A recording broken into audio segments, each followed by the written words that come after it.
பொதுவாவே நாம எதையாவது புரிஞ்சுக்கணும்னு நினைச்சா நம்ம மூளை உடனே ஒரு லாஜிக்கை தேட ஆரம்பிச்சிடும் இல்லையா? அதாவது 2 கூட்டல் 2 4 அப்படிங்கிற மாதிரி எல்லா விஷயத்துக்கும் ஒரு காரணம் இருக்கணும்னு நம்ம எதிர்பார்க்கிறோம். ஆமா, ஒரு காரணம் கிடைச்சிட்டா மூளைக்கு ஒரு பெரிய நிம்மதி வந்துடும். ஆனா வாழ்க்கையில எப்போவாவது எந்த காரணமும் இல்லாம, எந்த ஒரு லாஜிக்கும் இல்லாம ஒரு விஷயத்த நீங்க முழுமையா உணர்ந்திருக்கீங்களா? அந்த மாதிரி மூளையோட கணக்குகள் எல்லாம் தோத்து போற ஒரு புள்ளி இருக்கு பாத்தீங்களா? அங்க இருந்து தான் இன்னைக்கு நம்மளோட இந்த ஆழமான அலசலை நம்ம தொடங்க போறோம். இந்த தேடலுக்கு உங்களை வரவேற்கிறோம். கண்டிப்பா. இன்னைக்கு நாம எடுத்துக்கிட்ட மூலப்பொருள் ஓஷோவோட தம்ம பதம் சொற்பொழிவுகள்ல 120வது ஆடியோவோட முழுமையான ஒரு பகுப்பாய்வு. இது சும்மா ஏதோ தத்துவங்களை மனப்பாடம் பண்றதுக்கான ஒரு உரையாடல் கிடையாது. ஆமா, இது நம்ம பார்வையே மாத்திர ஒரு பயணம். மனுஷங்களா நம்ம அன்பை எப்படி பார்க்கறோம், ஆன்மீக குருமார்கள் நமக்கு நிஜமாவே ஏன் தேவைப்படுறாங்க, ஒன்னுக்கு ஒன்னு முரணா இருக்கிற தத்துவங்களை எப்படி ஏத்துக்கிறது, இதெல்லாம் விட முக்கியமா சொல்லுங்க, நம்மளோட சொந்த வழிகளையும் துன்பங்களையும் நாமே எப்படி உருவாக்குறோம் அப்படிங்கறத பத்தி தான் நம்ம பேச போறோம். அப்புறம் இந்த அற்புதமான கருத்துக்களை நம்ம கிட்ட கொண்டு சேர்க்கிற தமிழ் வாய்ஸ் ரீட்ஸ் சேனலோட முக்கியத்துவம் பத்தியும் அவங்கள நாம ஏன் சப்போர்ட் பண்ணணும் அப்படிங்கறதையும் இந்த அலசலோட முடிவுல நம்ம பேச போறோம். ரொம்ப முக்கியமான விஷயம் அது. சரி, நம்ம இப்போ ஓஷோக்கு கேட்கப்பட்ட ஒரு சுவாரஸ்யமான கேள்வியோட நேரா விஷயத்துக்குள்ள போயிடலாம்னு நினைக்கிறேன். போயிடலாம். ஒரு சீடர் ஓஷோ கிட்ட நான் உங்களை ஏன் நேசிக்கிறேன்னு கேட்கிறாரு. அதுக்கு ஓஷோ சொல்றாரு, அன்புக்கு ஏன் காரணம் இருக்கணும், காரணம் இருந்தா அது அன்பே இல்லையே அப்படிங்கிறாரு. இது கேட்கும்போது கொஞ்சம் குழப்பமா இருக்குல்ல? நாம யாரையாவது நேசிக்கிறோம்னா அதுக்கு ஏதாவது ஒரு காரணம் இருக்கணும் இல்லையா? அந்த புள்ளி தான் நாம முதல்ல சிந்திக்க வேண்டிய இடம். மனித மூளை எப்போதுமே எல்லாத்தையும் வகைப்படுத்த துடிக்குது. ஒரு மெஷின் எப்படி வேலை செய்யுது அப்படிங்கிறதுக்கு ஒரு காரணம் இருக்கு, அது அழிவியல். ஆனா ஓஷோ என்ன சொல்றாருன்னா, லாஜிக் மூளையோட மொழி அப்படிங்கிறாரு. கரெக்ட். லாஜிக் மூளையோட மொழி, அன்பு இதயத்தோட மொழி. ஒரு விஷயத்துக்கு காரணம் கிடைச்சிட்டா அங்க ஆச்சரியம் போயிடுது, அது வெறும் அறிவியலா மாறிடுது. ஆனா எந்த ஒரு விஷயத்துக்கு மூளையால காரணம் கண்டுபிடிக்க முடியலையோ அதுதான் ஆன்மீகம். அதாவது ஒருத்தரை பார்த்து இவர் ரொம்ப அழகா இருக்காரு, அதனால நான் இவரை நேசிக்கிறேன்னு சொல்றதும் அது ஒரு வியாபாரம் அல்லது வெறும் கொடுக்கல் வாங்கல்னு தான் அவர் சொல்றாரு. ஏன்னா நாளைக்கு அந்த அழகு போயிட்டாலோ அல்லது அவர் உதவி பண்றதை நிறுத்திட்டாலோ நம்ம அன்பு முடிவுக்கு வந்துடும். நிபந்தனைகளை வச்சு உருவார எதுவும் அன்பா இருக்க முடியாது. இதை விளக்கறதுக்கு அந்த ஆடியோல ஆங்கில எழுத்தாளர் T.H. லாரன்ஸ் வாழ்க்கையில நடந்த ஒரு சூப்பரான சம்பவத்தை சொல்லியிருக்காங்க. அந்த தோட்டத்துல நடந்த சம்பவம் தானே? ஆமா ஆமா. லாரன்ஸ் ஒரு முறை ஒரு சின்ன பையன் கூட தோட்டத்துல நடந்து போயிட்டு இருந்தாராம். அப்போ அந்த பையன் திடீர்னு மரங்கள் எல்லாம் ஏன் பச்சையா இருக்குன்னு கேட்டிருக்கான். ஒரு சாதாரண ஆளா இருந்தா இலைகள்ல இருக்கிற குளோரோஃபில் பத்தி ஒரு சயின்ஸ் கிளாஸ் எடுத்திருப்பாங்க. கண்டிப்பா மூளை உடனே லாஜிக்க தேடும். ஆனா லாரன்ஸ் அந்த பையன் கிட்ட அவை பச்சையா இருக்கு, ஏன்னா அவை பச்சையா இருக்குன்னு மட்டும் சொன்னாராம். ரொம்ப ஆச்சரியமான விஷயம் என்னன்னா, அந்த பதில் அந்த பையனுக்கு முழுமையா புரிஞ்சிடுச்சு. அவன் அதுக்கு மேல எந்த கேள்வியும் கேட்கல. இதுல இருந்து என்ன புரியுதுன்னா, இயற்கையோட இருப்ப நாம அப்படியே ஏத்துக்கிற மாதிரி அன்பு அப்படிங்கறதும் எந்த கேள்வியும் இல்லாம தானா மலர்ற ஒரு விஷயம். அந்த பையனோட மனநிலை எந்த ஒரு முன்முடிவும் இல்லாத ஒரு தூய்மையான நிலை. அங்க ஏன் அப்படிங்கிற கேள்விக்கு இடமே இல்ல. ஆமா, ஏன் அப்படிங்கிற கேள்வி எப்ப உள்ள நுழையுதோ அப்பதே அன்போட ரகசியம் அழிஞ்சிடுது. இதனாலதான் உலகத்துல உள்ள அத்தனை தத்துவ ஞானிகளும் அன்பை பத்தி கவிதைகள் எழுதியிருக்காங்களே தவிர அன்பை எப்படி செய்யறதுன்னு எந்த ஒரு ரூல் புக்கும் எழுதல. ஓஷோ இத ஒரு வடிவியல் உதாரணம் மூலியமா ரொம்ப அழகா சொல்றாரு. வட்டத்தோட மையப்பகுதி உதாரணம் தானே? அதேதான். மூளை அப்படிங்கிறது ஒரு வட்டத்தோட சுற்றளவு மாதிரி. இதயம்ங்கிறது அந்த வட்டத்தோட மையம். மையத்துல இருக்கிறவரால சுற்றளவு முழுமையா புரிஞ்சுக்க முடியும். ஆனா வெறும் சுற்றளவிலேயே சுத்திட்டு இருக்கிறவரால அந்த ஆழமான மையத்தை ஒருபோதும் தொட முடியாது. இது கேட்கறதுக்கு ரொம்ப கவித்துவமா இருக்கு. ஆனா ஒரு சாதாரண மனுஷனோட பார்வையில இதுல ஒரு பெரிய ஆபத்து இருக்கிறதா நான் நினைக்கிறேன். என்ன ஆபத்து சொல்றீங்க? இப்போ அன்புல லாஜிக் இருக்கக்கூடாது, மூளைய கழட்டி வச்சிரு, இதயத்தால மட்டும்தான் அணுகணும்னு சொல்றத நான் ஒரு கணவன் மனைவி உறவுல வச்சு பார்த்தா சரியா இருக்கலாம்.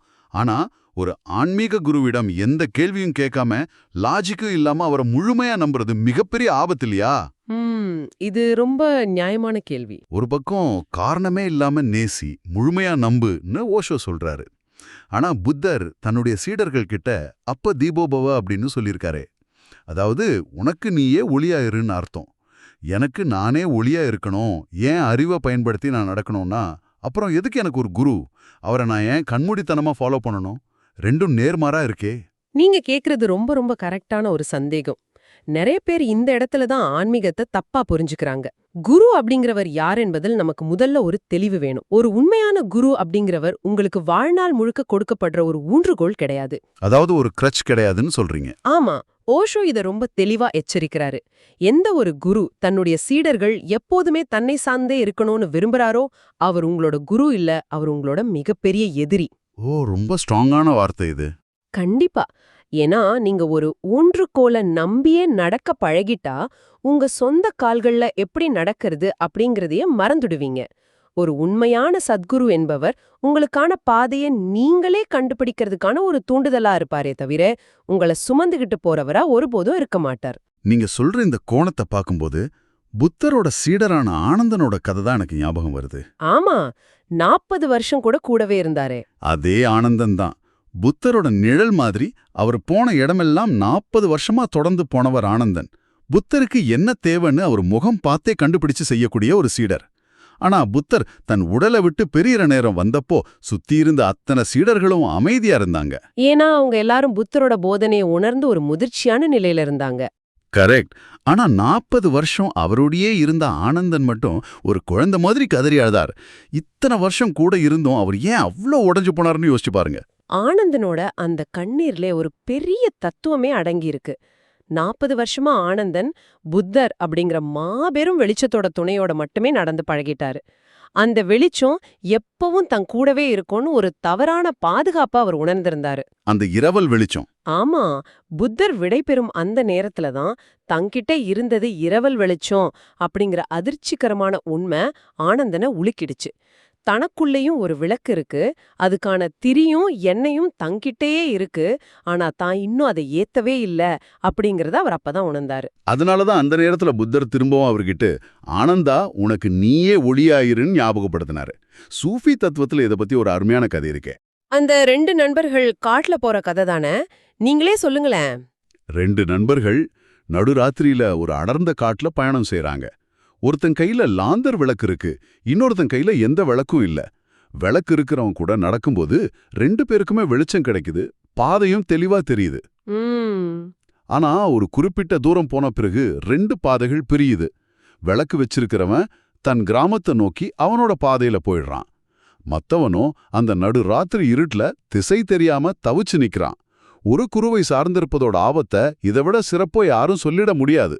ரொம்ப அருமையான கதை. இந்த தத்துவத்தை ஓஷோ தனிமனித அளவோட நிறுத்தாம ஒரு மாபெரும் சமூக பார்வையோட இணைக்கிறது தான் என்னையும் ரொம்பவே சிந்திக்க வச்சுது. சமூக பார்வைனா நம்ம இந்தியாவை பத்தி அவர் சொல்றதானே? ஆபா, இந்தியா அப்படிங்கிற இந்த மாபெரும் தேசம் பல நூற்றாண்டுகளா அடிமைப்பட்டு கிடந்ததுக்கு வெறும் வெளியாட்களோட படையெடுப்பு மட்டும் காரணம் இல்லைன்னு அவர் சொல்றாரு. அப்புறம் என்ன காரணம்னு சொல்றாரு? இங்க இருந்த போலியான குருமார்கள் தங்கள சுத்தி இருந்த மக்களை தங்களையே சார்ந்திருக்க பழக்குனதுதான் அந்த அடிமைத்தனத்தோட ஆணிவேர்னு அவர் வாதிடுறாரு.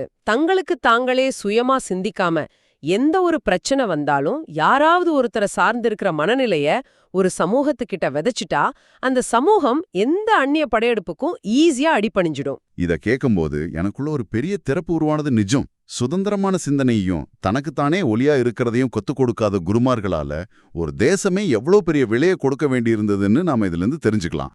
உண்மைதான். ஒரு உண்மையான குரு அப்படிங்கிறவர் அவர் விடை பெறறதுக்கு முன்னாடியே உங்க சொந்த விளக்கோட திரிய கொளுத்த செய்யறவரா இருக்கணும். அவர் வழிகாட்டுவாரே தவிர உங்களுக்காக அவர் நடக்க மாட்டார். சரி, இந்த வழிகாட்டுதல்கள்னு வரும்போது இந்த ஆடியோல பேசப்படுற இன்னொரு பெரிய முரண்பாடு எனக்கு இன்னொரு சவாலா இருக்கு. என்ன முரண்பாடு? உலகத்தோட மாபெரும் ஞானிகள்னு நாம கொண்டாடுற மனுஷங்களோட போதனைகளே ஒண்ணுக்கொன்னு முரண்படுற மாதிரி எனக்கு தோணுது. இப்போ உதாரணத்துக்கு இயேசு கிறிஸ்து பைபிள்ல என்ன சொல்றாரு?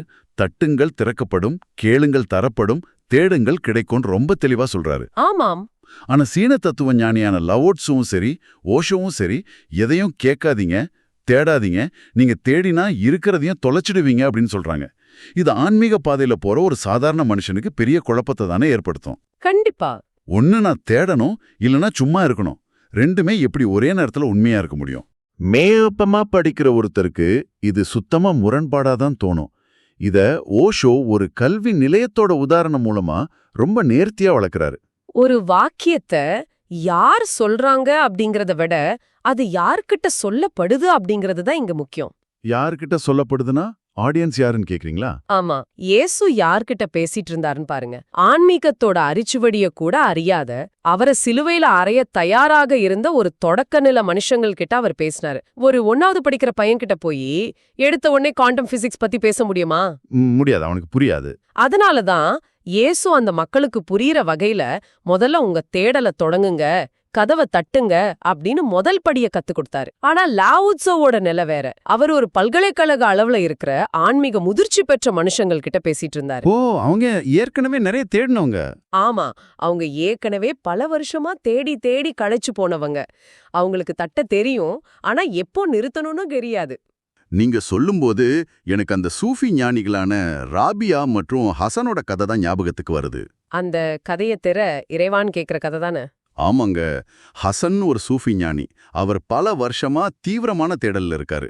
அவர் தினமும் ஒரு மசூதியோட வாசல்ல உட்கார்ந்துகிட்டு வானத்தை பார்த்து, இறைவா இந்த கதவை தரேன்னு கண்ணீரோட கதறிக்கிட்டே இருப்பாராம். இத பல நாளா பார்த்துட்டு இருந்த ராபியா அப்படிங்கிற பெண் ஞானி ஒரு நாள் ஹசன் கிட்ட போய் அவரோட தோலை புடிச்சு உலுக்கி, ஹசன், கதவுகள் எப்போதுமே திறந்தே தான் இருக்கு, நீ முட்டாள்தனமா தட்டுறத முதல்ல நிறுத்து அப்படின்னு சொன்னாங்களாம். தேடலோட ஒரு குறிப்பிட்ட கட்டத்துல நம்மளோட அந்த ஆவேசமான தட்டுதலை நிறுத்தினாதான் ஏற்கனவே திறந்திருக்கிற கதவு நம்ம கண்ணுக்கே தெரியும் அப்படிங்கிறது எவ்வளோ ஒரு ஆழமான கருத்து பாருங்க. அந்த அமைதி தான் அடுத்த கட்டம். தேடுறது அப்படிங்கிறது ஒரு செயல்பாடு.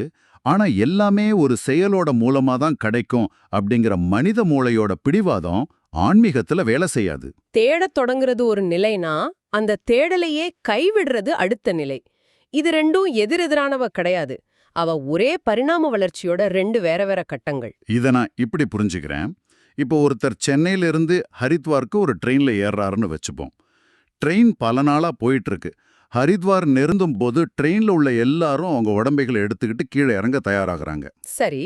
ஆனா இவனோ அவனோட சீட்டை விட்டு எழமாட்டேங்கிறான். நான் அவ்வளோ கஷ்டப்பட்டு ட்ரெயின்ல ஏறினேன், பல நாளா பயணம் செஞ்சிருக்கேன், இப்போ ஏன் நான் இறங்கணும் அப்படின்னு அடம் பிடிச்சா அது எவ்வளோ முட்டாள்தனமா இருக்குமோ அப்படிதான் இதுவும் இருக்கு. ரொம்ப சரியான உதாரணம். ஒரு கட்டத்துல நாம ட்ரெயின்ல ஏறியாகணும், அதுதான் இயேசு சொல்றது. ஆனா இலக்கு வந்ததும் அந்த ட்ரெயினை விட்டு இறங்கணும், அதுதான் லாவோட்சு சொல்றது. ட்ரெயின்லயே வாழ்நாள் முழுக்க உட்கார்ந்திருந்தா இலக்கை எப்படி அடைய முடியும்? இது ரொம்ப சிறப்பான ஒரு நடைமுறை உதாரணம். ஏறுறதும் முக்கியம், சரியான நேரத்துல இறங்குறதும் முக்கியம். ரெண்டும் ஒண்ணுக்கொன்னு முரணானவை இல்ல அப்படிங்கறத இதை விட ஈஸியா புரிஞ்சுக்க முடியாது. சரி, அடுத்ததா நாம மனித வாழ்க்கையோட ரொம்ப சிக்கலான ஒரு பகுதிக்கு வருவோம். துன்பங்களை எதிர்கொள்றதும் மரணத்தை புரிஞ்சுக்கிறதும். அதுதானே? ஆமா, மரணத்தை பத்தி சாக்ரட்டிஸ் சொல்ற ஒரு கருத்து இங்க அலசப்படுது. சாக்ரட்டிஸ்க்கு மரண தண்டனை விதிக்கப்பட்டு விஷம் குடிக்க காத்திருந்தப்போ அவரோட சீடர்கள் எல்லாம் அறுதுட்டு இருந்தாங்க. ஆனா அவரை கொஞ்சம் கூட சலனமே இல்லாம இருந்தாரு. அவர் என்ன சொன்னாரு? அவர் சொன்னாரு, நான் பிறக்கிறதுக்கு முன்னாடி பல கோடி வருஷங்கள் நான் இந்த பூமியில இல்ல. அப்போ எனக்கு எந்த வலியும் இல்ல, பயமும் இல்ல. நான் இறந்த பின்னாடியும் நான் இருக்க போறதுன்னா அதை நினைச்சு எனக்கு ஏன் பயம் வரப்போகுது? ஒருவேளை இறந்த பின்னாடியும் என் ஆன்மா இருக்கும்னா அந்த புதிய உலகத்தை நான் அங்கேயும் பாத்துக்கலாம். எப்படி பார்த்தாலும் பயப்பட ஒண்ணுமே இல்லைன்னாரு. ரொம்ப தர்க்க ரீதியான ஒரு அணுகுமுறை. ஆமா, மனிதர்கள் உண்மையில மரணத்தை கண்டு பயப்படுறதில்ல, அந்த மரணத்தோட சேர்ந்து வரக்கூடிய உடல் மற்றும் மன துன்பங்களை கண்டுதான் பயப்படுறாங்கன்னு ஓஷோ விளக்குறாரு. சாக்ரட்டிஸோட லாஜிக் ரொம்ப ஸ்ட்ராங்கா இருக்கு. அதை கேட்கறதுக்கும் தைரியமா இருக்கு. ஆனா நிஜ வாழ்க்கையில வலிகள்னு வரும்போது அதை நம்ம எப்படி எதிர்கொள்றோம் அப்படிங்கிறது ஒரு பெரிய சவால் தானே. கண்டிப்பா. ஒரு விபத்து நடக்குது, அல்லது நாம ரொம்ப நம்பின ஒருத்தர் நம்மளை ஏமாத்திட்டு போறாரு, அல்லது ஒரு பெரிய வியாதி வருது. இதெல்லாம் நமக்கு வெளியிலிருந்து வர மாதிரி தானே எப்போதுமே தோணுது. நாம பாட்டுக்கு சாதாரணமா தான் போயிட்டு இருக்கோம். எங்க இருந்தோ வர ஒரு பிரச்சனை நம்மள தாக்குது. ஆமா. அப்படி இருக்கிறப்போ நம்மளோட துன்பங்களை நாமே தான் உருவாக்குறோம்னு ஓஷோ சொல்றத ஒரு சாதாரண மனுஷனால எப்படி ஏத்துக்க முடியும்? இது பாதிக்கப்பட்டவனே திரும்பவும் தப்பு சொல்ற மாதிரி இல்லையா? நம்ம ஈகோ எப்போதுமே ஏத்துக்க மறுக்கிற ஒரு மிகப்பெரிய கசப்பான உண்மை இதுதான். உடல் ரீதியான வலி அப்படிங்கிறது வேற, மன ரீதியான துன்பம் அப்படிங்கிறது வேற. ஒரு விபத்துல காயம் படுறது வலி. ஆனா அதையே நினைச்சு எனக்கு மட்டும் ஏன் இப்படி நடக்குதுன்னு நினைச்சு வருந்துறது துன்பம். ஓ, அந்த ரெண்டுக்கும் வித்தியாசம் இருக்குங்கிறீங்களா? கண்டிப்பா. அந்த துன்பம் வெளியிலிருந்து வரதில்ல. அது நம்மளோட தவறான வாழ்வியலோட விழிப்புணர்வற்ற செயல்களோட தொடர்ச்சியான விளைவுதான். ஓஷோ இத ஒரு ஜென் கதையின் மூலமா நம்ம கண் முன்னாடி நிறுத்துறாரு. என்ன கதை அது? ஒரு மனுஷன் பயங்கர கோபத்துல வேக வேகமா வந்து ஒரு கதவை ஓங்கி உதைச்சு திறந்து உள்ள வர்றான். அவனோட ஜென் குரு நான்சென் இத பார்த்துட்டு அவன்கிட்ட உடனே போய் உன் செருப்புக்கும் அந்த கதவுக்கும் மன்னிப்பு கேளுன்னு சொல்றாரு. உடனே அந்த ஆளுக்கு கோபம் வந்திருக்குமே. ஆமா, அந்த ஆளுக்கு கோபம் அதிகமாகுது. உயிரில்லாத கதவு கிட்ட நான் எப்படி மன்னிப்பு கேக்குறதுன்னு கேக்குறான். அதுக்கு குரு ரொம்ப அமைதியா கேக்குறாரு, அதுல உயிர் இல்லேன்னு உனக்கு தெளிவா தெரிஞ்சா அப்புறம் ஏன் உனக்குள்ள இருந்த கோபத்தை அந்த உயிரற்ற பொருளின் மேல காட்டினேன்னு கேக்குறாரு. இது நிஜமாவே நாம தினமும் செய்யற ஒரு விஷயம்தானே. நாம இருட்டுல ஒரு நாற்காலியில இடிச்சுக்கிட்டா முதல்ல அந்த நாற்காலியை ஒரு உதைப்போம். நமக்குள்ள இருக்கிற ஏதோ ஒரு விரக்திய, கோபத்தை நமக்கு வெளியில உள்ள பொருட்களின் மேலயும் நம்மள சுத்தி இருக்கிற மனுஷங்க மேலயும் தொடர்ந்து காட்டிக்கிட்டே இருக்கோம். இதுதான் விழிப்புணர்வற்ற நிலை. நம்மளோட துன்பங்கள் எல்லாமே நம்ம கிட்ட இருந்து தான் உற்பத்தி ஆகுது. இத புரிஞ்சுக்காத வரைக்கும் நாம துன்பங்கள்ல இருந்து தப்பியோடவே முயற்சி பண்ணுவோம். ஸ்வாங்சூ கதையில வர்ற ஒரு விசித்திரமான மனுஷனை பத்தி இங்க சொல்லப்பட்டிருக்கு. அந்த நிழலை பார்த்து பயந்த வம்சனோட கதை தானே? ஆமா, அந்த மனுஷன் ஒரு நாள் தன் சொந்த நிழலையும் தன்னோட காலடி தடத்தையும் பார்த்து பயந்துட்டான். அந்த நிழல்ல இருந்து எப்படியாவது தப்பிச்சிடணும்னு வேகமா ஓடத் தொடங்கினான். ஆனா அவன் ஓட ஓட காலடி தடங்களும் அதிகமாகிட்டே இருந்தது. நிழலும் அவன் கூடவே வேகமா ஓடி வந்தது. அப்புறம் என்னாச்சு? ஓடி களைச்சு செத்து போனான். அவன் செய்ய வேண்டியதெல்லாம் ஒன்னே ஒண்ணுதான். அமைதியா ஒரு மரத்தடியில உட்கார்ந்திருந்தா நிழல் தானா மறைஞ்சிருக்கும், காலடி தடங்களும் உருவாகி இருக்காது. துன்பமும் அப்படித்தான். நாம அதிலிருந்து தப்பிக்க வெளியே ஓடும்போது அது பெருகிக்கிட்டே போகுது. துன்பத்தை ஒரு நெருப்புன்னு வச்சுக்கிட்டா அந்த நெருப்புல சுடப்பட்டாதான் ஒரு மனுஷன் தங்கத்தை போல ஒளிர முடியும்னு சொல்றீங்க. துன்பங்கள் நம்மள புடம் போடுறதுக்கான வாய்ப்புகள். நிழல்ல பார்த்து ஓடுற மனுஷனோட ஒப்பீடு ரொம்பவே ஆழமானது. உண்மைதான். சரி, இவ்வளவு தத்துவங்களை ஓஷோ விளக்குறாரு. ஆனாலும் ஏன் பலருக்கு அவரோட வார்த்தைகள் புரிவதே இல்லை அப்படிங்கிற ஒரு கேள்வி இயல்பாவே வருது. இதை அந்த ஆடியோல எப்படி விளக்கியிருக்காங்க? அங்க ஒரு நகைச்சுவையான சிறுவன் ஒருத்தனோட உதாரணம் வருது. ஒரு பையன் காதடைச்சு கடுமையான சளியோட டாக்டர் கிட்ட வரான். அவனை பரிசோதிச்ச டாக்டர், உனக்கு காது மூக்குல ஏதாவது தொடர்ந்து பிரச்சனையான்னு கேக்குறாரு. அதுக்கு அந்த பையன் என்ன சொல்றான்? அந்த பையன் ரொம்ப சீரியஸா, ஆமான் டாக்டர், நான் என் சட்டைய கலட்டும் போது என் மூக்கும் காதும் ரொம்ப இடையூறா இருக்கு, அடிக்கடி சட்டையில மாட்டிக்குது அப்படின்னு சொல்றான். ரொம்ப வேடிக்கையா இருக்கு. அந்த சிறுவனோட உலகமும் புரிதலும் அவ்வளவுதான். டாக்டர் கேக்குற கேள்வியோட ஆழம் அவனுக்கு தெரியல. இது போலதான் ஒரு பெரிய ஞானியோட வார்த்தைகளை நாம அணுகும்போது நம்மளோட புரிதலோட தரம் என்னவோ அந்த அளவுக்கு மட்டுமே நம்மளால அவரை புரிஞ்சுக்க முடியுது. அதாவது ஓஷோவோ அல்லது புத்தரோ பேசும்போது எனக்கு புரியலன்னா அவர் சொல்றது எனக்கு புரியல, அதனால அவர் எனக்கு புரியற மாதிரி ரொம்ப எளிமையா பேசணும்னு நான் எதிர்பார்க்க கூடாது. நான் தான் நம்மளோட புரிதலோட கூர்மையை வளர்த்துக்கிட்டு அவங்கள நோக்கி மேல போகணும். அதுதான் ஒரு உண்மையான மாணவனோட லட்சணம். அதனாலதான் ஆன்மீகத்துல அர்ப்பணிப்பு அப்படிங்கறத பத்தி ஓஷோ பேசும்போது அது ஒரு லாப நஷ்டம் பாக்குற வியாபாரம் போலவோ அல்லது ஒரு பார்லிமெண்ட் விவாதம் போலவோ இருக்கக்கூடாதுன்னு சொல்றாரு. அதாவது கணக்கு பார்க்க கூடாதுங்கிறீங்களா? இந்த சாமியார நம்பினா எனக்கு 50% லாபம் கிடைக்குமான்னு கணக்கு பார்த்து லாஜிக் மூலமா எடுக்கிற முடிவுகள் எப்போதுமே அரைக்குறையானவைதான். மனம் எப்போதுமே ஒரு ஊசல் மாதிரி அங்குமிங்கும் ஆடிக்கிட்டே இருக்கும். அப்ப எப்படி இருக்கணும்?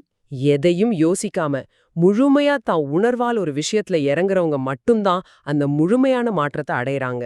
சிறகுகள் தொலைஞ்சிடும்னு பயந்து அந்த சிறகுகளை கூட்டிலேயே பத்திரமா வச்சுட்டு பறக்க நினைக்கிற அதிபுத்திசாலி பறவைகளா நாம இருக்கக்கூடாது. தர்க்கத்தை விட்டுட்டு முழுமையா நம்பி குதிச்சா மட்டும்தான் அந்த மாற்றம் நிகழும். இதுவரை நாம ஓஷோவோட தத்துவங்களை எவ்வளவு விரிவா பார்த்திருக்கோம். தர்க்கம், தேடல், துன்பம்னு அத்தனையும் அவர் எந்த ஒரு எதிர்பார்ப்பும் இல்லாம உலகத்துக்கு கொடுத்தாரு. அதே போலதான் எந்த ஒரு கமர்ஷியல் நோக்கமும் இல்லாம நமக்காக இந்த ஆடியோ புத்தகங்களை சிரமப்பட்டு உருவாக்கி வர்ற தமிழ் வாய்ஸ் ரீட்ஸ் சேனலோட உழைப்பையும் நாம இங்க கண்டிப்பா சுட்டி காட்டணும். எந்த விதமான மானிட்டைசேஷன் இல்லாம இந்த சேனல் இயங்கிக்கிட்டு இருக்கு. அறிவையும் இது போன்ற ஆழமான தேடலையும் பகிரும் முயற்சிகள் எந்த ஒரு வருமான நோக்கமும் இல்லாம இயங்குறது அப்படிங்கிறது இன்றைய உலகத்துல ரொம்ப அரிதான ஒண்ணு. ஆமா, இவ்வளோ பெரிய தத்துவங்களை பல மணி நேர உழைப்ப கொடுத்து அவங்க ஒரு ஆடியோவா நமக்கு இலவசமா தர்றாங்க. இது ஒரு மிகப்பெரிய சேவை. நிச்சயமா இந்த ஆடியோ புத்தகம் உங்களுக்கு பயனுள்ளதா இருக்குன்னு நீங்க நினைச்சா இந்த முயற்சி தொடர்ந்து நடக்க உங்களுடைய ஆதரவு ரொம்ப ரொம்ப அவசியம். இது மானிட்டைசேஷன் இல்லாம இயங்குற ஒரு தளம் அப்படிங்கறதால இவங்களோட டிஸ்கிரிப்ஷன்ல கொடுக்கப்பட்டுள்ள UPI ID மூலமா உங்களால முடிஞ்ச நன்கொடையை நீங்க வழங்கலாம். ஆமா, உங்களால முடிஞ்ச அளவு போதும். நீங்க அளிக்கிற ஒரு சிறிய ஆதரவு கூட அவங்களுக்கு ஒரு பெரிய உதவிதான். அத்தோடு இல்லாம மறக்காம சப்ஸ்கிரைப் பண்ணுங்க.